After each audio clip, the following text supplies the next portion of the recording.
Can you hear me? Is it on? Okay. Good afternoon, everyone. Big thanks to African Studies for allowing me to host and invite Sean Jacobs. Sean Jacobs is Associate Professor of International Affairs at the New School in New York City. He's the author of the book Media in Post-Apartheid South Africa, Post-Colonial Politics in the Age of Globalization, published in 2019, which you can see in the hallway. It's a great, great book. Professor Jacobs has held numerous fellowships from the Fulbright Foundation, International Center for Advanced Studies at New York University, from the Africa No Filter program, from the Ford Foundation, and most recently from the Shuttleworth Foundation. And those are just a few of his many awards. Currently, he is working on a research project on what is known in most of the world as football, though we call it soccer here. 11 Named Men, The History, Afterlives, and Global Futures of Black Soccer is currently a Substack publication and has also resulted, among other things, in 2 publications in the New York Times, 2 opinion pieces, and an interview this very morning with PRI about the current World Cup. Professor Jacobs is perhaps best known as the founder and editor of Africa is a Country, about which he will talk to us today. Africa is a Country is no simple blog. It is a multimedia platform that challenges the conventional narrative on Africa. As the site says, Africa is a Country is a site of opinion, analysis, and new writing on and from the African left. And I should also say that our managing editor, Boima Tucker, is here today. He's also an amazing DJ, an alum of UW-Madison, and hopefully a future collaborator of ours. So let me just end here quickly with a quote from the Shuttleworth Foundation that talks a little bit about Sean's work. Quote, Sean has worked tirelessly on Africa as a Country, and the platform is now recognized as one of the leading intellectual voices in the African hemisphere. That he has achieved this with next to no funding is a testament to drive, determination, and desire to see a world where Africans are in control of their own narrative. The open aspect of his work is equally important and could lay the foundations for an open alternative to a media world dominated by private, opaque interests, unquote. So I'm also happy to be a proud editorial collective member of Africa as a Country, now for a long time, and I count Sean as among my dearest friends. So welcome, Sean. Thank you very much.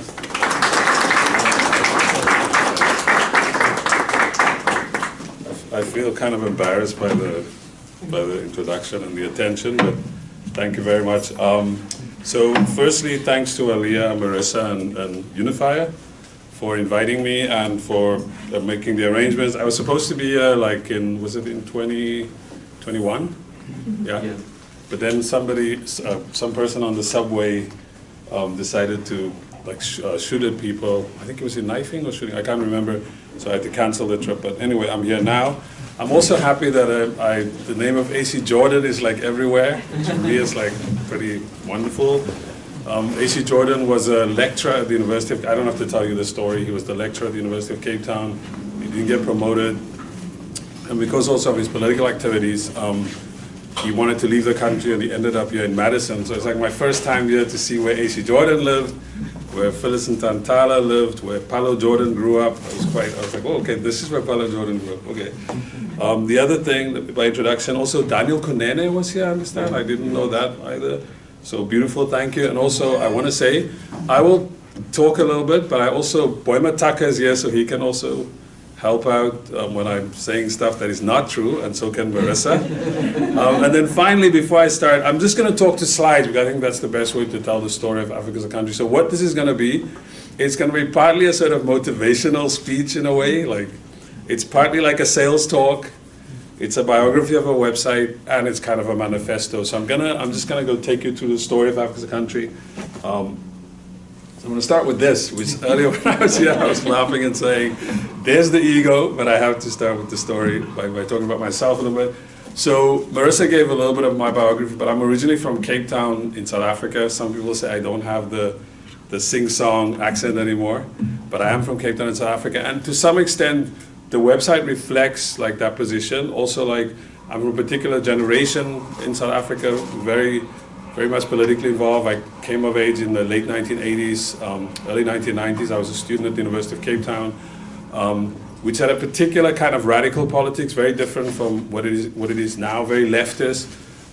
I was very much formed by a kind of historical materials approach about history. So I can't escape that. So the website reflects some of those tensions. At the same time, the website and my own kind of history with the website, it's aware that it can't be stuck in like a particular time frame.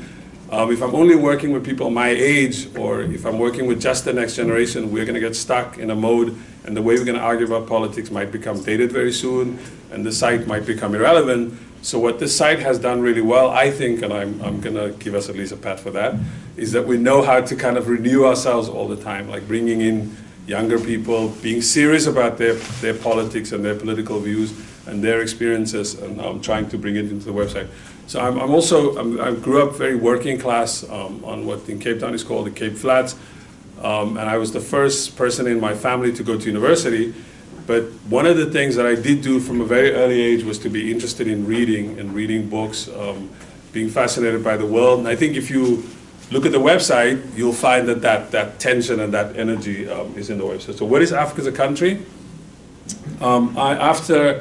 When I first came to the US in the mid-1990s as a student at Northwestern University, and on a Fulbright scholarship, and then eventually I went back to South Africa, worked in a public policy institute that was known as IDASA. It doesn't exist anymore, but it did this kind of work, this sort of like public intellectual work outside the university. It tried to produce, if you Google it, you'll find that it was involved in setting up the debates, but also setting up the first contacts between the then banned ANC and South African intellectuals, and I'll get into that in a minute. Secondly, it was involved in some of setting up the TRC, the Truth and Reconciliation Commission, some of the debates around that, and also the beginnings of kind of a democratic parliament. In fact, the work that I did in South Africa when I was working for them was called the Political Information Service, and it was a lot about how do you live democracy. And so we did produce, at that time in the late 90s, we produced an electronic newsletter once a week, and I ran that newsletter. And I think a lot of the way of running that newsletter later on, when the internet sort of took over in terms of how people do public debate, that kind of placed me at an advantage over most other people. So I started writing, if you think of origin stories, in 2001, a couple of days before 9/11 happened, I came to the New School as a visiting student. And what I noticed was how Africa was being implicated in debates about the war on terror. So that was the one part of it. The second one is I quickly also noticed that debates about Africa was mostly about development. They were between essentially Jeffrey Sachs and, I always forget his name, he was at NYU. Somebody help me out. What's his name? He ran like a development institute at NYU. I'm trying to remember his name now. But in any case, sorry? Nobody knows? Okay, I'll have to remember this. Anyway, so these debates mostly between white American men about Africa's fate, and mostly about what the US was doing in Africa. And being struck by that, I kind of decided to start blogging, on those early kind of platforms like Blogger and WordPress. And that sort of morphed into a character. I refer to myself as Leo Africanus. And Leo Africanus was this like 16th century figure, born in Spain.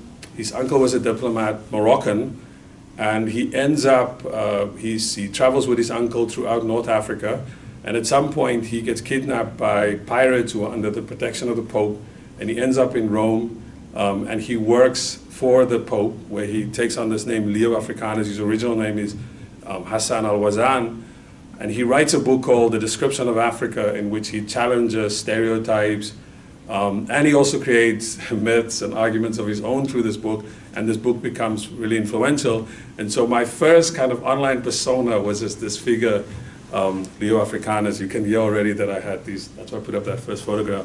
I had these like sort of notions of grandeur. But what I think was interesting about that was my sort of, starting these short posts, mostly kind of mini media critiques, which is initially what Africa as a country was all about, is kind of very quick fire media critiques of how people were writing about Africa. And through that I also met other characters, and there was particular one character, I always mention this, was somebody who referred to himself as Ibn Battuta.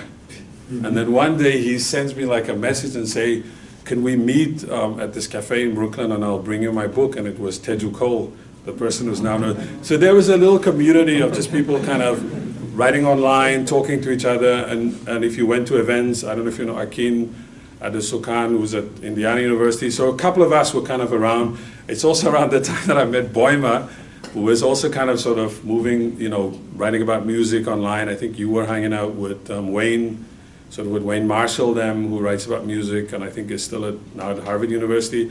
So there was a kind of ecosystem of a bunch of people. This is sort of the second half of the first decade of the 2000s. And by the end of that decade, I basically came at sort of a point where the internet was changing. Twitter, Facebook was having a different function, particularly Facebook wasn't an on-campus thing anymore. It was now widely available. And most people, if they wanted to do this kind of thing that we were doing on Blogger, you could just go on Facebook and post it, or you could just make a tweet. And so something was happening to the internet from people writing like single-authored blogs towards more collectives, like groups of people. And that's when, at that point in the summer of 2009, which I got a job, my first job at the University of Michigan in Ann Arbor. And at that very moment, I decided I'm going to start calling this blog Africa as a Country. There's no long story about that. It was basically a kind of, whenever people said really crazy things about Africa, I would write in the post at the bottom of like if I did a post, I would say, yeah, and Africa is a country. And then I remember Sarah Palin was running as the candidate along with John McCain. And I think she was interviewed, and at some point she equated Africa to a country, and I was like, okay, I got it now. And the interesting thing about it is, like, from a site that was really small up to that point, you know, kind of an obscure name, you had to go Google this guy, Leo Africanus. The moment you called it Africa as a Country, it suddenly had way more readers. Now, just to quickly on this point, in 2012, as you remember, there was this event, Kony 2012, which was this campaign, mostly in the US by young students, an unrealistic campaign to end a civil war in the northern part of Uganda. And so most of us, you know, people were writing on the internet, kind of commenting on this. So this was kind of the environment, if you want, of like the end of that first decade and the beginning of the second decade of the 2010s. What's interesting is, and I'm sort of running now through the slides, by the beginning of the second decade of the 2000s, it became very clear that that kind of media critique, that sort of reactive media critique, that period, I mean, for want of a better word, it was kind of over. Anybody could do it, like you could tweet, you could Facebook it, Instagram wasn't a thing yet. And that there was something else that was about to happen. And I think it's important to just signpost this. Anybody who's interested in his work, Toussaint Motias, he's at Stanford, and he did this study, which I think kind of sort of empirically proved what we were sort of anticipating, which was that if there was this claim that American journalism about Africa was still doing this kind of darkest Africa, framing of Africa, that had passed. Like, most journalists weren't doing that anymore. This was not the age anymore of Jeffrey Gettleman, if people remember him at the New York Times. That was done. Now you had, what's her name? You had Howard French, who wrote for the Times. I'm sort of blanking on her name. I just saw her the other day again. Who was the correspondent for the Times in South Africa. Yeah, Lydia Paul Green. So all these people were emerging, and they weren't doing that kind of journalism anymore. So that meant sites like Africa as a Country, our function would change. And I think for me, at that point is when something happened that I always wanted to do, which is to produce intellectual culture. So if initially all we were doing was being reactive, what the changes to the internet kind of forced something that I always wanted to do, was to run like an opinion magazine. And so given that the moment of that journalism was done. So if for example, when we started Africa as a Country, if I showed you this image, most people would say, this is about violence. By the time we're done with that first year, most people now would know this is somebody during the Ebola pandemic taking somebody's temperature. But if I had told you this in like the beginning of Africa as a Country, you might have said this has something to do with violence. And I'm just putting this up because I like this quote. Susie's a good friend of the website, also a personal friend. And I asked her one day, like, I was like, what do journalists make of Africa as a country? This is around that period where the function of Africa as a country was changing. And she mentioned that the impact of Africa as a country on how foreign correspondent Susie was for a while. She was the New York Times' correspondent not correspondent, more like a contributor from Istanbul. And if you can Google her, she's written a lot of articles for them in the New York Times Magazine. But in any case, she said that she basically, and I'm not going to read it, but she just said that Africa as a country pioneered a kind of commentary that journalism desperately needed. Like, journalists suddenly were careful about how they wrote about Africa because they knew that we were around. And so we also now knew that there was like a whole bunch of other people doing the same kind of work. That lots of other websites sprouted, so we didn't need to do that anymore. Now, to then backtrack now to this story where I say something had changed in the culture, and it forced me to rethink like how I thought about the function, the point of having this kind of website. And it goes back to two sort of influences. The one dates back to the end of colonialism, and in that first era of independence in Africa, there was the sprouting of an intellectual culture, and it particularly happened around this magazine. I don't know if anybody's ever encountered this magazine. It's called Transition Magazine. It came out of Uganda, and it was run by Rajat Nyoji, who is Ugandan of Indian descent. And this magazine became the center of debates, cultural debates, political debates. You'd have like Lenin Gordima debate with, Wally Soyinka, Nkrumah, Ali Mazrui. And I read this, of course I read it in hindsight, and I've always liked opinion magazines. And when I saw this, I was like, how can I replicate something like that? And I thought it was interesting in later years when Besigwe, who, I don't know if you know him, he was a grad student at Columbia, I think he's now at Emory, when he tweeted this one day about the internet and said that the Africans in their 20s are creating their spaces where they express themselves and engage, that those in their 50s looking for an EOG can't see. But he was, although it was a criticism, he was onto something that I had always thought about. Then there's, hold on, what am I doing here? Oh wait, let me go back. I have to jump ahead. Oh, here we go. So I have to just jump back. I don't know why these things are like, there's a slide gone. Anyway, I was going to talk about the second, it's kind of so too bad that that slide doesn't come up, but the second set of influences on my kind of the idea of an opinion magazine actually comes from South Africa. And it's ironically in a period in South Africa that was its most repressive period, but the most interesting intellectual culture was developing. I don't know why. I think the gods are working against me to put that up, because I want to pay homage to those people. In the 1980s, when I was in kind of the end of primary school and the beginning of high school, is a very fascinating period in the production of like intellectual culture in South Africa. You had two kinds of intellectual culture. One was called like the people's education for people's culture. This stuff started by people who were, in South Africa they referred to as like Trotskyites, but they were kind of collaborating with Trotsky, kind of the independent left. And they were collaborating with some people who were close to like the ANC and what was called the Mass Democratic Movement. And they produced these magazines like Upbeat, Learn and Teach. And I was in school, and they would give us these magazines to learn about history, like popular history. And I always tell a story, I mean, Heinz, you would know this. Neville Alexander actually came to my school to deliver those magazines when he was still under house arrest. So just being exposed to that kind of political culture, I took that in. The other one is by the mid to late 1980s, well, it actually starts in the late 70s. There were the production of literary magazines, Staff Writer. It's too bad I don't have the slide because I wanted to show you what they look like. Staff Writer was a magazine, poetry, short political articles, short stories, led mostly by this guy, Andries Oliphant. You can Google him if you want. And Sipho Sepamla, like poets and writers that produced that. Secondly, Work in Progress, which was a kind of leftist magazine. It's the equivalent of like The Nation or The New Republic, but very leftist.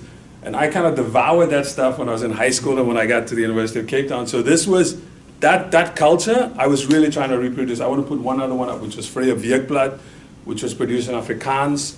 But again, late 80s, all these magazines died out by the early 90s because they did not have a principle of producing media for profit. And so that was really what I was trying to do. Like, how do you produce something that is not for profit, but you're producing intellectual culture? So it's just too bad that I don't have those slides in there. The other one is, I'm also a product of like a particular kind of Southern African politics. So if you're my age, late 80s, well, some people, I was too young for that, but it starts like in the late 70s.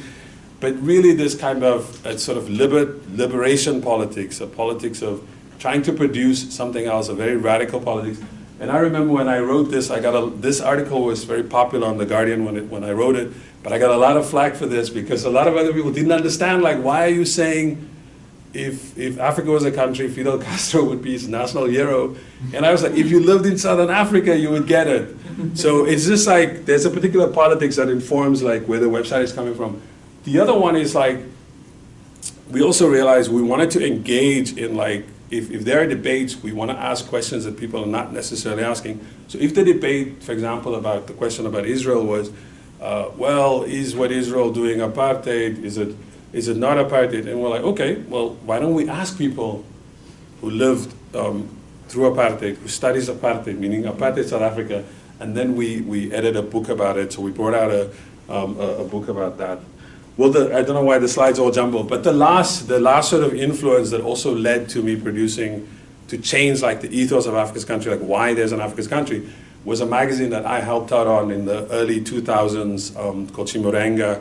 It came out in Cape Town, so I was a contributing editor when it started. People like Binyavanga Wenana was a contributor. The magazine, and I have to give them a proper shout out, it was produced by Antonia Jabe, was a Cameroonian immigrant who had moved to Cape Town. Funny story, my very first interaction with him was, he asked me to write about basketball, because he ran a basketball magazine, and then subsequent to that, he ran Chimurenga. But in any case, I helped edit pieces for Chimurenga. And then I think the final sort of like, although this is not really an influence, but it confirmed what we were trying to do, is that when, by the time you had these like popular movements that were happening in South Africa, I know that I'm being very specific with examples from South Africa only, but there was a very popular movement in South Africa from 2015 till 2017, Rhodes Must Fall / Feast Must Fall, and they sort of confirmed for us what we had been thinking. I mean, this is a totally different generation, but now I'm middle-aged, but I like what they had, that they placed this emphasis on the idea that you had to produce intellectual culture. It's kind of like a war of position again. I'm sort of doing my left. I'm sort of throwing all my leftist stuff out here. Like Gramsci said, it's a war of position. Let me see if I can go. Okay, I'm gonna scribble. So I'm sort of jumping. As I said, it's a motivational talk. It's an ad. It's a political history of a site, and it's a manifesto. The other thing that's interesting is that we also started noticing that there are certain African countries which kind of dominate in these debates. And that is something that Africa as a country, once we figured out, okay, we want to do this kind of intellectual production, like we have to produce. We can't be reactive anymore. We also noticed that there's definitely imbalances. I mean, this is an obvious point, but there are imbalances with certain countries. And so when we try to work on the site, we try to work against some of these imbalances. And I mean, it's very obvious. I'm not gonna spend too much time on it. Secondly, unlike many other publications, and like others, Boima and Marissa can give some input on this too. We have other partners like Jacobin, etc., and so on. Many other websites, they don't have a very creative relationship with like social media. Africa as a country is very robust about that. We're very kind of free about how we use social media, and as a result, we have lots of, when people read it, I know people recognize the man with the beard.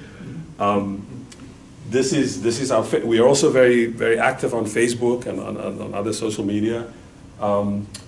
These are all references to the French Godard when he was in Mozambique. So if you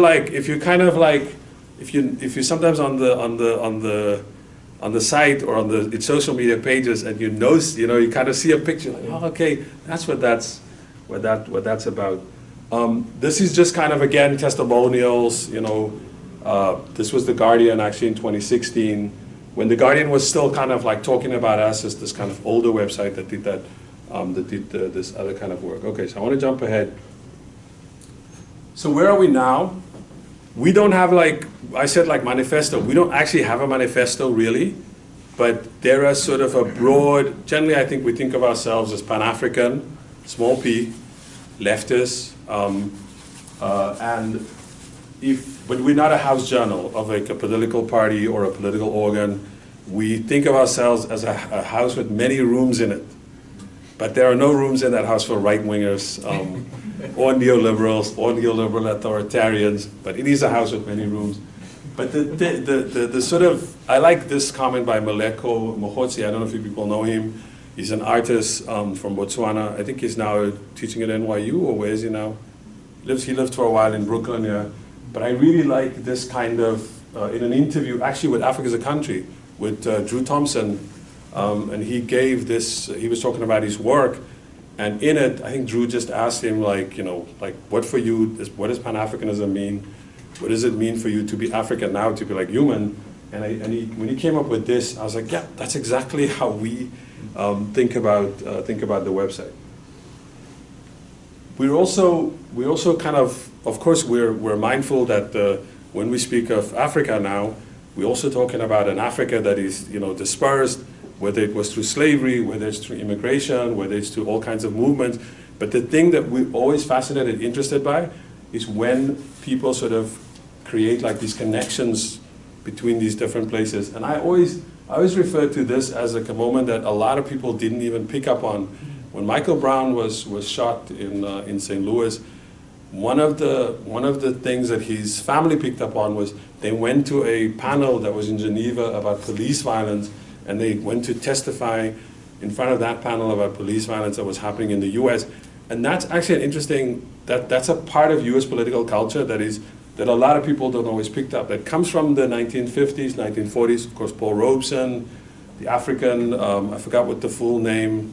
You should know the name of the name that your mom was part of. I forgot the African Committee on. Yeah, the American Committee on Africa. There was also the Malcolm X, for example. When Malcolm X came back from his trip to Mecca, he said, "I want to take the U.S. to the UN." I mean, so there's a long, like Jesse Jackson in the 1980s with sort of third worldist politics. So we're picking up on all those kind of connections. Of course, I have to talk about football. One of the things we do is to like write about, I don't have all the examples, but we run series of articles. I know Boima hated when I say another series, Boima, we have another series. But we'll run series on religion and democracy in Africa. This was during the World Cup in 2018. We're not running any World Cup. Luckily, we're just watching football this time around. We do cover literature. I know Brittle Paper beats us to that every day. But we do cover literature. We write kind of more contemplative articles about literature. We also, I'm sort of running now to just give you like the broad sales pitch now. We try to fund young writers. We try to create opportunity because, as I said, we cannot just rely on our own cohort because we're trying to figure out like what are people talking about, what are younger people saying. And so when was this? I'm trying to get, was this 2021? Yeah, 2021, in the midst of the COVID pandemic, we funded 10 fellows through funding that we got from Shuttlewood Foundation and Open Society Foundation to produce work for us. It doesn't always work out. I think like sort of five of them have sort of stuck around and produced really good work. But we're committed to those things. We produce films. This was probably the first film we produced was a short film. I'm very proud of this. Was about During Peace Must Fall. It's a film that is entirely made of women's voices because during that struggle, there was kind of this emphasis on these kind of male leaders. But what was often not talked about was women were actually at the lead of this movement, and so we produced this short film that was produced by Leila Duggan and a group of students at Rhodes University. Because it's such there's a lot of information here, but I want to say that collaboration is a big part of Africa as a country. So this was with journalism students at Rhodes University, and I would encourage people to watch this film. This is another film we produced about Issa Rae, who, this is long before after Issa Rae did Awkward Black Girl, and before she kind of blew up and, went on HBO. We actually made a short documentary about 30 minutes. It was actually a thesis film of one of our editorial board members, and then he kind of gave us permission for Africa as a Country to produce it. And as you can see, it has had like a number of views. This is, I don't know why this is not showing, or it's probably because it's YouTube. Our latest thing that we're doing is we're producing these like short video essays. I'm not sure, oh there it is, okay. I'm just gonna put the sound off and just mention it quickly. Oh, how do I do this? I'm not used to this kind of PC. Anyway, I'll just talk about it. So you can go look at this. This is on the website today. Oh, I don't know. You may want to help me with that. I don't know what I did with where I put the presentation. But oh, there it is still. I don't know what happened to my thing. And there's something else. Anyway, so we're producing these like short video essays. We just started on African filmmakers. This is the first one. It's like these kind of video commentaries. It's on Semben and his contribution to African cinema, and it's produced by a young filmmaker called Choco Kupa. Will Soki, who's our deputy editor, he narrates it. I would recommend it. I think it's a really nice piece of work. It's about 15 minutes long, right? I'm not going to play it. I was just going to mention it, and then, oh, perfect. This I'm very proud of. We work with the Matari Social Justice Center, which is in Nairobi, Kenya. It's in a working class neighborhood, and we work with them to produce a series of articles. We funded them to produce a series of articles called Capitalism in My City, and short videos. And I don't know if anybody knows Wangui Kamari, who's a Kenyan geographer. She has a PhD from York. She's one of our editorial board members, and is based there. This came out of it. Now we actually want to extend this to we haven't decided on those cities yet, but we might do it in Lagos, maybe in Accra, and Johannesburg. So this is another project that we're trying to do. We also actually produce articles in other languages. This is in Swahili about privatization of hospitals, and this was actually done with that project with Capitalism in My City. We've translated stuff into French, 1 or 2 articles into Arabic.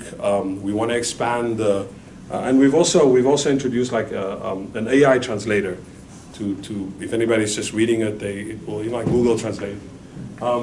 Politically, we also trying to inject new kind of energy into politics. I mean, I'm from South Africa, and I feel the urgency that the Nationalist Project, not just in South Africa, but in many other places, I think it's run its course, it's exhausted, it's out of ideas, and it's mostly about kind of just sort of recycling elites and their families and so on. And so I think, particularly from South Africa, End SARS in Nigeria is another example, Walk to Work in Tanzania, and the example I showed you from Atari, people are beginning to think, is there like another kind of politics that's a little bit more rewarding, more humane? And we are sort of, we're using our spaces to promote that kind of politics. We are parts of various kind of networks. I mentioned earlier, we form partnerships. One of our big ones is with Progressive International. This is an international group led by like Yanis Varoufakis and Bernie Sanders, and they created a wire service. They have a big seminar tomorrow about a new economic, kind of a new economic future. And this wire service translates, shares articles, and we've been part of this network for how long now? About 2 years maybe? 2-3 years? Yeah, we've been part of this network. Also, we work with like Al Jazeera Plus. Al Jazeera is Al Jazeera Plus is the web-based version of Al Jazeera that publishes straight to like mobile platforms like Facebook, Twitter, etc. So we've been working. This is from an interview with them. I think I'm near the end here. Finally, I'm almost done now. How much time do I have left? I'm good, okay. Finally, we're also saying that we need to look elsewhere, as I refer to it, as away from the death cults of Europe and North America, and we should go look at other places where people are trying to imagine other kinds of politics. I mean, I'm speaking, of course, as an African, and that we should turn our gaze away from the West and we should turn towards where actually people are producing, other kinds of politics. What happened recently in Colombia, Chile, where they had this setback about the constitution, etc. Brazil now with Lula, a little weaker, of course. But yeah, we should. There's other places, Barbados with Mia Mottley. Like people should look at these. We as Africans, that's where we should be looking. And so this is our approach. Of course, you get old, and there's just a joke that goes around Africa as a country. They call me the life president, as you can see. But I don't think, and this takes you back to that ego photo that I put up at the beginning. I never wanted to be like the life president, and as I said, I believe in renewal. I mean, that's the culture I kind of grew up around in Cape Town with politics, that you always have to be aware that, it's like your position, like where you are at the moment in the struggle. This is a struggle about making intellectual culture. And so one of the things is like constantly bringing on new people. I don't know where I had one other slide, but I think it's gone, where I was gonna just show you, like, we have a very, very large, we have about 6 or 7 editorial board members. We have a managing editor, Boima, who's like we have a staff member. I mean, we're funding people to work for us. We have a set of contributing editors. We have these various partnerships. But one of the things that I'm very proud of is we've actually trained like a whole bunch of new people that share our politics and that can take and are aware of all these kind of international diaspora, but very rooted in where they are. And one of the people that I'm very excited about is William Shoki, who is Tanzanian, South African, grew up in Johannesburg.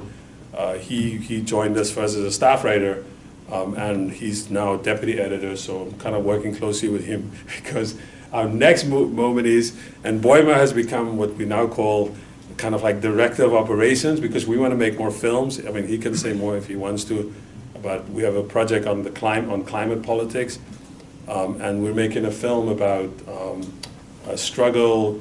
We're using a set of Southern African countries, East African countries, to look at like climate politics, and we got some funding for it. But the point here is, from that sort of, writing blog posts on my own with that guy, as you saw here at the beginning.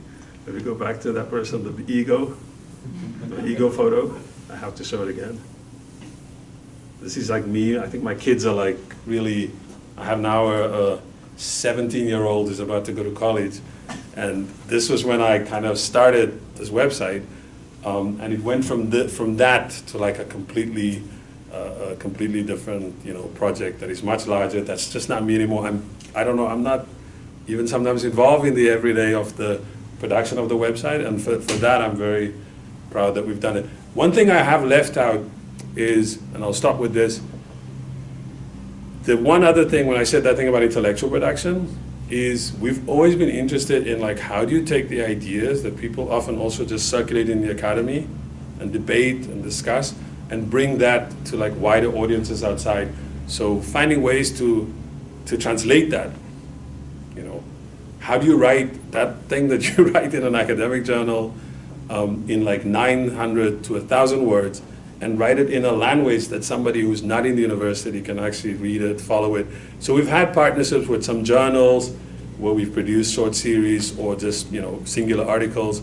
And if that's the end, I'm just going to say, send us stuff. I think that's thank you very much. Yeah.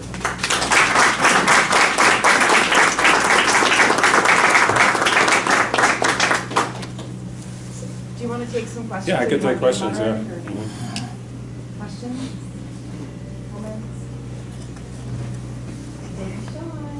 I'll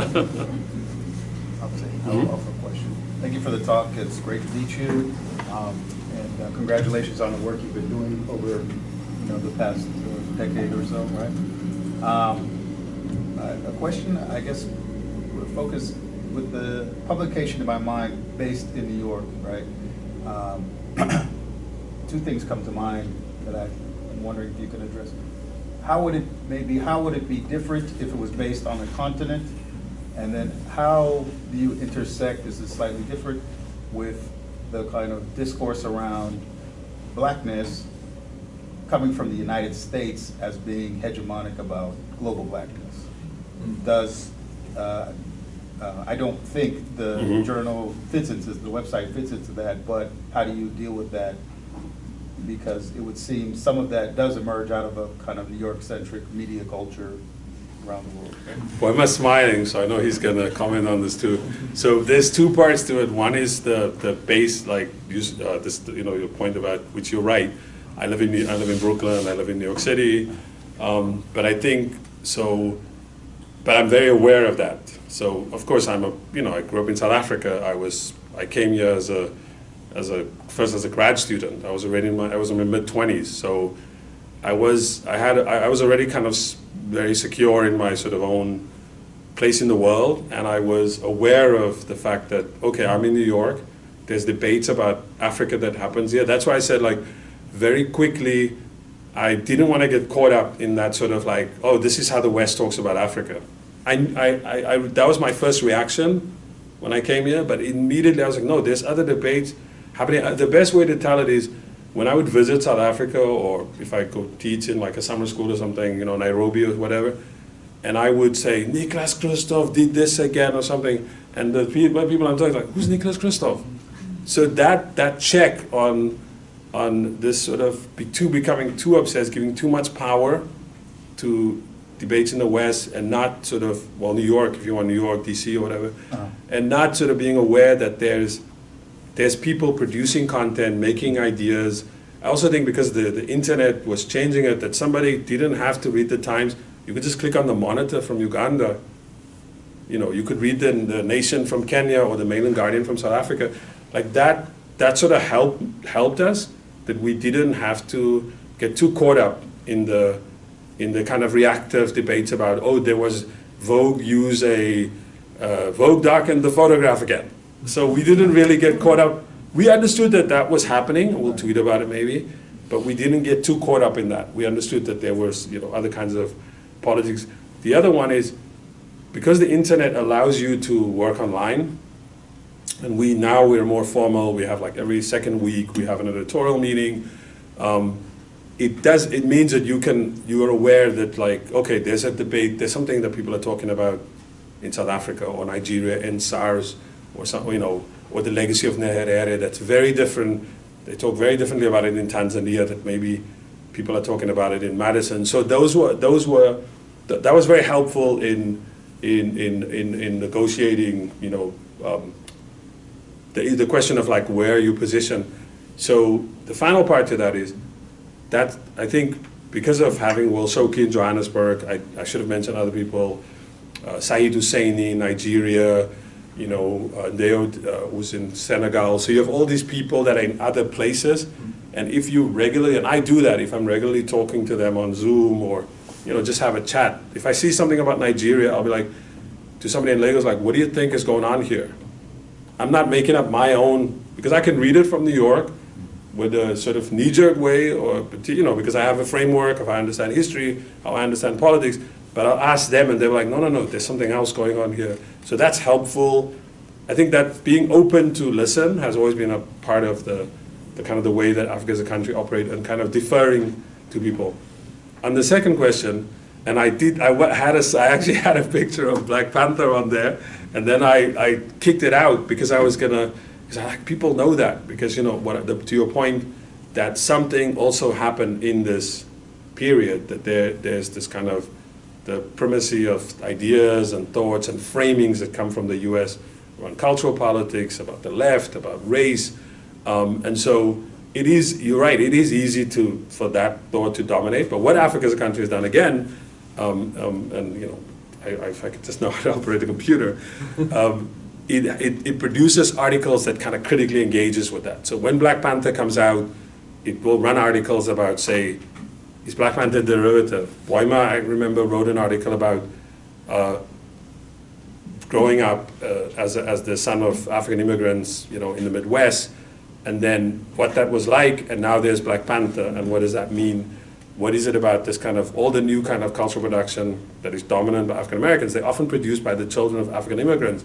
Like, what does that mean? So we do find ways to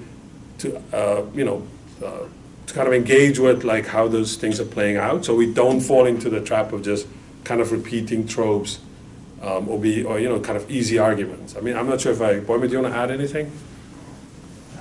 I was thinking, like, the question about New York specifically, it's because there is a lot of industry around now, the production of Africa from an American lens, and even like incorporating things like Burna Boy into the mainstream conversation. We forgot like the debates we were having in like 2012, 2013 when, and this is related to media in general, it's like clickbait became a thing, and you know, we had, I don't want to call them competitors, but we had other outlets that were really jumping onto that and realizing that like African content could go viral, and then boiling that down into something that was really consumable, which really merged with sponsorship. And so that their whole strategy was like, oh, you know, we're the outlet for African culture in New York. Let's get Nike to sponsor this event, right? And it became this really corporate-oriented thing, which you easily fall into the trap of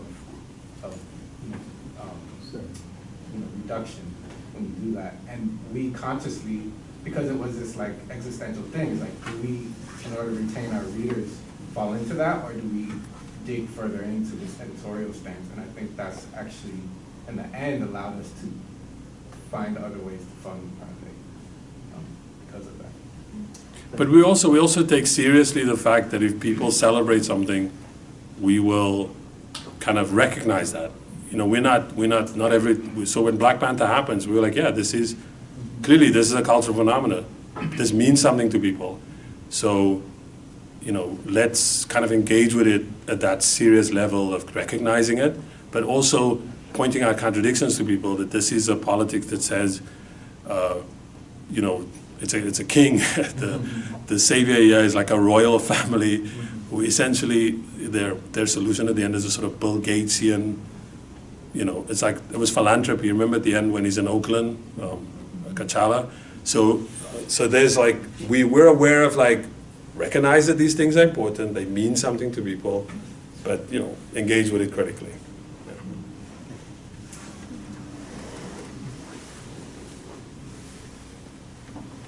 Questions, comments?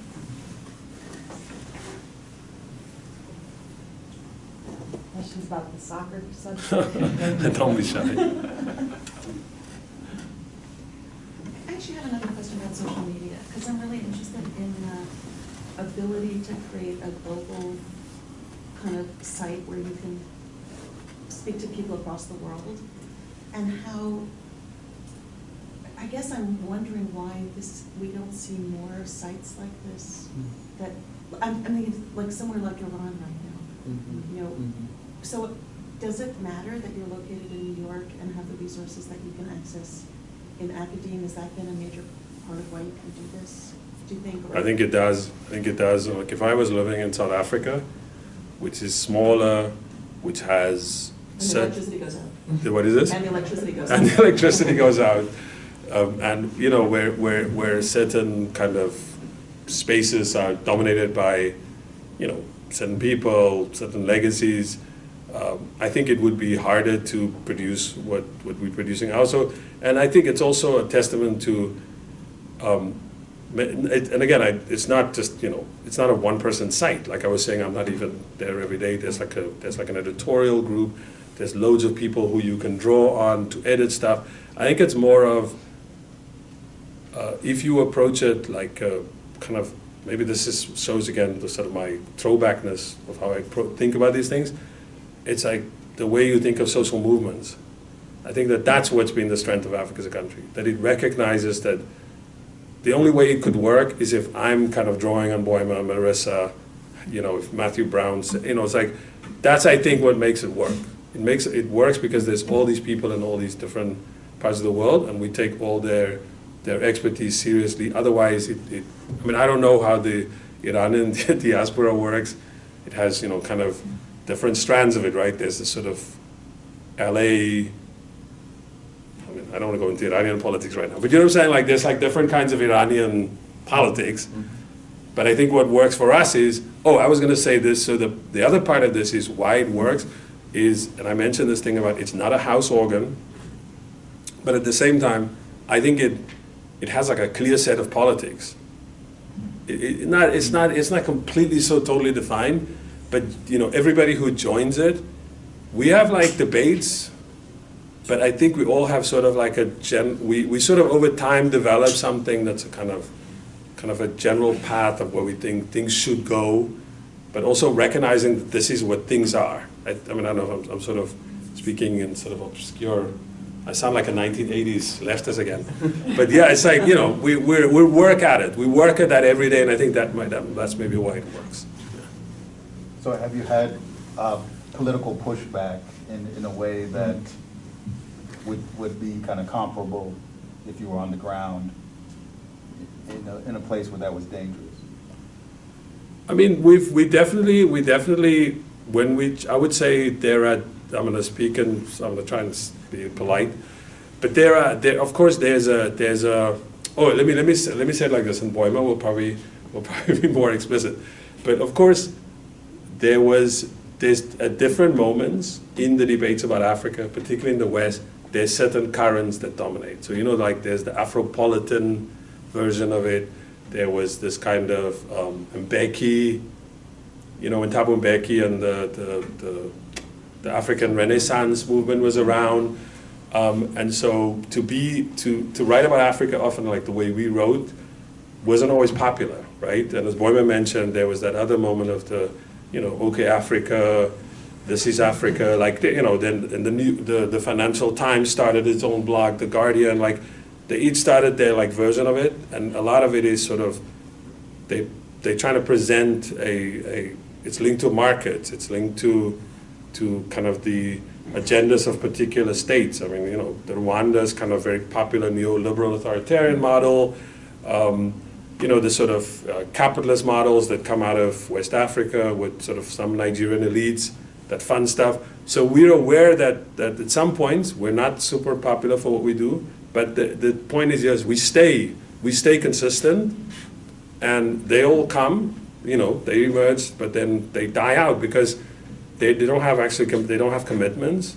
And so when we get the pushback, we're sort of like, okay, we're not like for that thing we wrote, but we stand by our convictions, and that stays it. Do you want to add something, Boima? Yeah.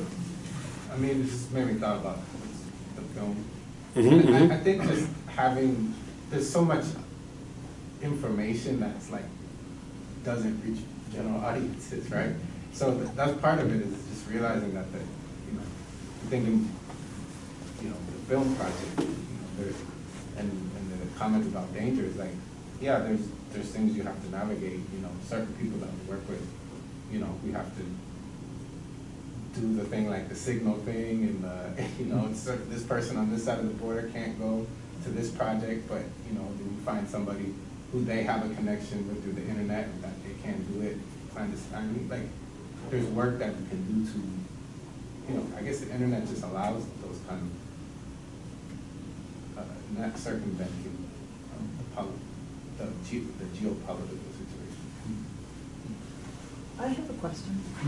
Could you talk a bit about what kind of recognition, or if you get kind of academic credit for this sort of work? Since that's, I think, a question that a lot of people in universities, as we encourage our students to be more public-facing in work that we do, what kind of credit do you get for it? So I think it's also like my own particular story, and it's, because I'm the academic. Well, you're also an academic, but as somebody who started it, when I started, I was at the University of Michigan. You're not recording this, right? I would say it wasn't, I don't think the University of Michigan was particularly fond of it. Like, they didn't understand. But again, I have to say this though, at that time, in the 2005, 2006, because I started in 2009, sorry, I started on Africa's Country. But about 2005, when I was doing this kind of New Afrikaners, writing in, popular outlets, like short articles, opinion pieces, I don't think people thought about it as that it mattered, that it counted.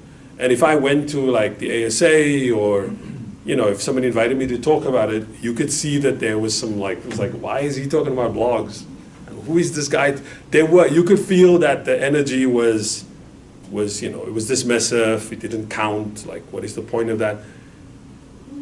Then I went to the New School, which is a different kind of institution, and you know, it always had public intellectuals, right? I'm not saying that I'm like those public intellectuals, like Hannah Arendt or Dewey, you know, or James Baldwin, like, they've always had those people. So it wasn't, as you know, if Lowly Shawn is running some website, they didn't really think it was a problem.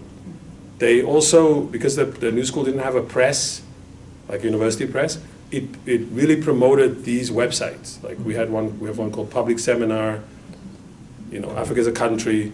So they also noticed, oh, this thing it has public recognition.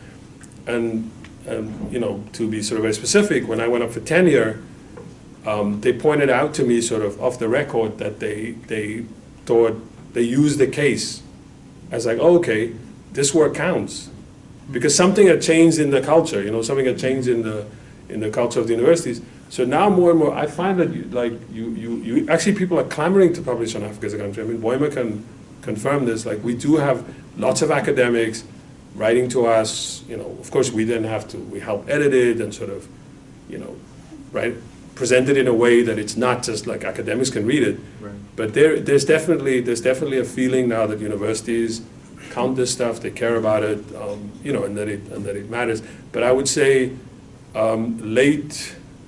second half of the first decade, it didn't have the same pulling power. If you presented this work, everybody sort of, like, I remember doing workshops at the ASA and just wondering, like, are people like taking this? I mean, Omar Ba, remember Omar Ba would come when he was at Morehouse, and he would also, I think you may have also been on one of the panels, and when we talk about it, I think people looked at us with a lot of skepticism about, I would go to the Northeastern workshop on Southern Africa, but I'd get this, you know, you'd get a feeling that it didn't matter, but I think now people do think and they do take it seriously. Yeah. Anyone else have a question? Oh yeah, Mr. Jacobs, if you would like to talk a little bit about your 11 Names People's Project, I'd love to hear more about that.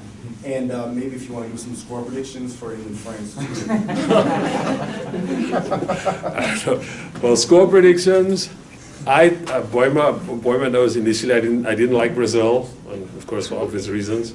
I always loved Brazil, but then Brazil, all the Brazilian footballers were, the main players are like Bolsonaro fans. But the team has kind of won me over now suddenly. I don't, you know, like with just kind of how they project and what they represent, like Richarlison, because, you know, he's not a Bolsonaro supporter. So that helped me a lot. So now I'm like full on Brazil again. I love Brazil again. I'm hoping Brazil wins the World Cup. I mean, as I said, it's not being recorded, so nobody's going to hear it. Messi, like, Argentina plays really negative, anti-football as far as I'm concerned. And Messi and Maradona are sort of like anomalies in that story. So people think Argentina plays like Messi, but they don't. It's kind of very negative football. So I wouldn't want Argentina to win. Morocco should. Everybody agrees with me. Morocco. Hopefully, Morocco beats Portugal. England, France. If you had asked me like a couple of years ago, I would have wanted France to win. Now I don't want anybody French here. I'm not buying France's. So you can see how I view football. I'm just a football fan, but I don't like this sort of the way France uses the football team to get away with a whole bunch of other stuff. Yeah. And so I can't buy the football team romantic thing anymore. I don't buy it anymore. Does that mean I support England? No. But it would be nice. I think it would be interesting if England wins the game, yeah. Which that means then it's England against Morocco, and it's Brazil against Argentina, right? Yeah. So Brazil, Argentina, Brazil. Then it's Brazil against Morocco in the final. Morocco wins the World Cup. We will leave it there. Thank you so much.